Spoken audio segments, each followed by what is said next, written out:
Aba ibang klase nga talaga itong si Jared Vanderbilt at pinatunayan niya kung bakit nga siya dapat nasa rotation ng Lakers.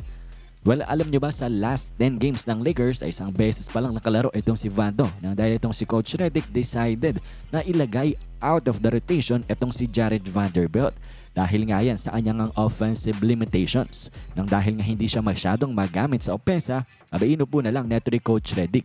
Pero nang dahil nga sa defensive struggles ng Lakers lately, abay itong si Coach Redick puts back Jared Vanderbilt again on the court. At alam niyo ba sa sobrang limited minutes niya nga lang ay grabe pa rin ang kanyang naging impact.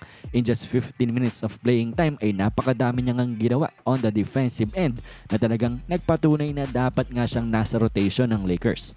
At umpisa natin yan na pagkapasok niya pa lamang in the second quarter matapos ng shot ni Gabe Vincent ay offensive rebound agad ang kinuha dito ni Jared Vanderbilt, nakadagdag ng 2 points dito sa Lakers. And a few possessions later, dahil nga sa kanyang hustle play pagdating sa rebounding, ay silang dalawa ni DeAndre Ayton ay nabigyan pa ang Lakers ng pagkakataon na makashoot once again. At dito ay nag-payoff nga yan, 2-hand dunk para nga kay DA. At sa sumunod na play naman natin nang dahil hindi na nagpapabaya itong si Jared Vanderbilt sa pagbabantay sa kanyang kalaban kahit siya may screenan, abay nakulitan yata sa kanya itong Suns player kaya naman binangga siya hip check at yan ay naging offensive foul dito sa Phoenix Suns turnover. Thank you nga dito nga sa hustle play na ginawa ni Vando sa pagdepensa. And then 2 minutes later ay pinakita naman ni Jared Vanderbilt ang kanyang on-court awareness pagdating sa pagdidepensa. At makikita nga natin dito na basang-basa niya nga ang pasa dito ng Suns player on the other end of the court.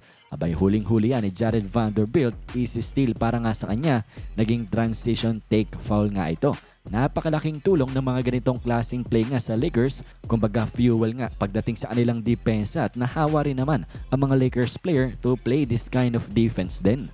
At sa second quarter pa nga rin natin nang dahil nga sa extra hustle talaga ni Vando pagdating nga sa rebounding ay nabigyan niya ang Lakers ng extra chances to score matapos ng 3-pointer miss neto ni Laravia, another opportunity yung binigay ng dahil sa offensive rebound niya. And then matapos nga pa rin ng another miss na 3-pointer neto ni Laravia, another offensive rebound ang nakuha dito ni Jared Vanderbilt helping the Lakers na makakuha ng kanilang pangatlong chance in just one possession.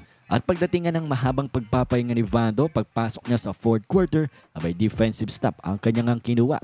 Matapos nga na dito yung ma-breakdown ng Lakers defense. Siya ang may responsibilidad ng weak side defense at hindi nga pinabayaan niya ni Jared Vanderbilt sinupalpal itong ang layup attempt netong ang Suns player. Nabigyan ng Lakers ng opportunity na mag-fast break at si LeBron James ang tumapos niyan. Easy 2-pointer layup yan. And then offensive rebound na naman itong si Jared Vanderbilt in the fourth quarter, giving the Lakers another chance na umiscore nga. At ang pagpapakita niya ang kanyang specialty na offensive rebounding laban nga sa Phoenix Suns. And then right after ng kanyang offensive rebound ay dito muntikan niya nang ma-steal itong ang naging lazy pass ni Grayson Allen sa kanyang teammate, hindi lang na-handle ng maayos neto ni Jared Vanderbilt ang bola.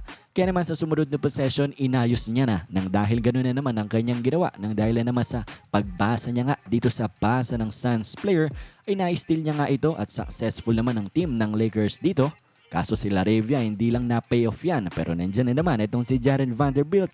Another offensive rebound, another possession ang binigay niya sa Lakers nang dahil nga sa kanyang hustle play at si LeBron ang nag-payoff niyan.